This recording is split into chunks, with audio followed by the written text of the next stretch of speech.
70,000 لوگ ایسے ہیں جو بغیر حساب جنت میں جائیں گے، ان کا کوئی حساب نہیں ہوگا۔ اللہ اپنے کرم سے انہیں یوں ہی جنت عطا فرمائے۔ صحابہ نے عرض کی یا رسول اللہ صلی اللہ علیہ وسلم وہ کون ہیں؟ تو آقا کریم نے ارشاد فرمایا کانوا لا یکتوون، یہ وہ لوگ ہیں جو اپنے جسم پہ داغ نہیں لگاتے، مخصوص نشان جسم پہ لگا لیتے ہیں، یہ فلاں بزرگ کی نشانی ہے، یہ فلاں جو ہے وہ شہید کی نشانی ہے۔ اللہ نے جب تمہیں سالم الاعضاء پیدا کیا ہے تو اپنے بدن کو تم کیوں نشانی، اس نے ساری نشانیاں لگائی ہیں، اس کی نشانیاں اتنی پکی ہیں کہ اس نشانیوں میں فرق بھی نہیں لگتا نا۔ یہ تمہارے انگوٹھے کی نشانی ہے، 6 ارب انسانوں کو لے آؤ اور نشان انگوٹھا لے آؤ، کسی ایک کا بھی نہیں ملے گا۔ یہ نشانی بھی تمہارے رب نے لگائی ہے۔ جیسی صورت تمہاری ہے ایسی صورت کسی اور کی نہیں بنائی، تمہیں منفرد بنایا اس میں۔ پوری کائنات میں سارے لوگ تمہارے جیسے ہیں لیکن تم پھر بھی الگ دکھائی دیتے ہو۔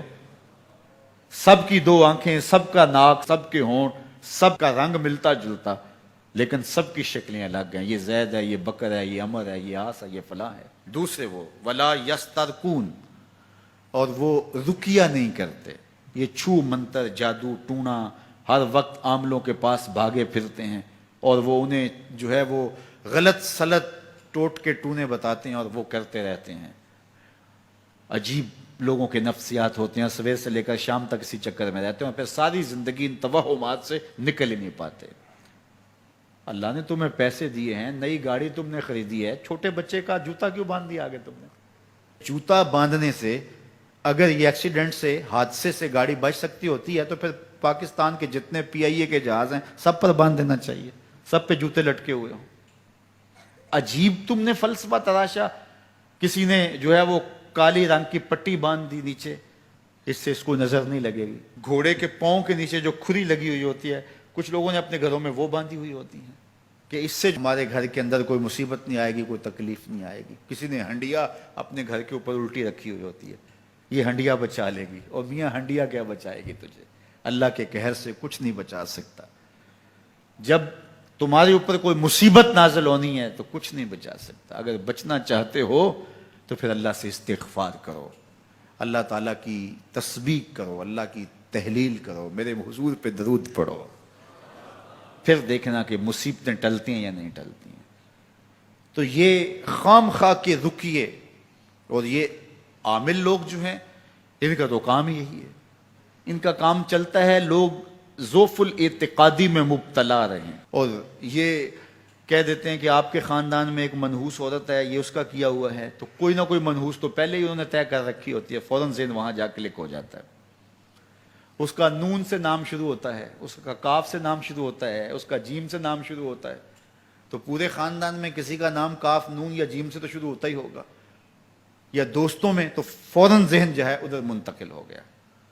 اب یہ بابا جی نے بتا دیا ہے، ہاں اس نے یہ بات کی تھی، کچھ باتیں یاد آنے لگیں، اس کاف سے شروع ہونے والے نام کے ساتھ نفرت پیدا ہو گئی۔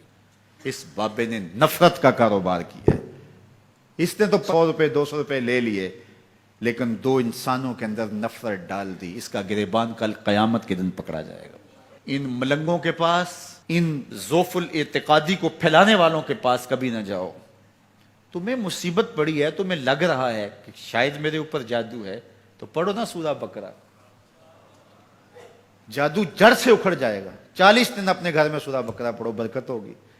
کہتے ہیں مولوی صاحب 40 دن تو نہیں پڑھی جا سکتی، 2.5 پارے، ہمیں کوئی تعویذ ہی کر دیں۔ ہم شارٹ کٹ چاہتے ہیں نا، روزانہ صبح 2.5 پارے سورہ بقرہ پڑھیں، یہ تو ہم سے نہیں پڑھی جائے گی، تو آپ کوئی تعویذ ہی لکھ دیں۔ کاروبار میں برکت نہیں، میں کہتا ہوں پڑھو نا سورہ واقعہ، 3 رکوع ہیں، برکت ہوگی۔ ہم کہتے ہیں ہمیں تعویذ ملنا چاہیے، بس وہ ہم گلے میں رکھ دیں، بٹوے میں رکھ لیں، پرس میں رکھ لیں، اور ہمارا کام ہو جائے، ہمیں کچھ بھی نہ پڑھنا پڑے، ہمیں وضو تک نہ کرنا پڑے، نماز نہ پڑھنی پڑے، اور برکت ہو جائے۔ ایسے برکت تو نہیں آتی۔ اس لیے چھوڑو ان کی جان، آؤ قرآن مجید پہ آؤ، آؤ سجدوں پہ آؤ، آؤ دعاؤں پہ آؤ۔ سحری کے وقت اس کی رحمتیں آواز دے رہی ہوتی ہیں، حل میں مسترزقن، ہے کوئی رزق مانگنے والا، اور تم اس وقت سوئے ہوئے ہو، سارے دن ٹھوکریں کھاتے ہو۔ آؤ نا اس وقت جھولی پھیلا کے، ہاتھ پھیلا کے کہو مالک تو جھولیاں بھر دے، تو پھر دیکھنا کبھی کمی نہیں آئے گی، عطا فرمائے گا۔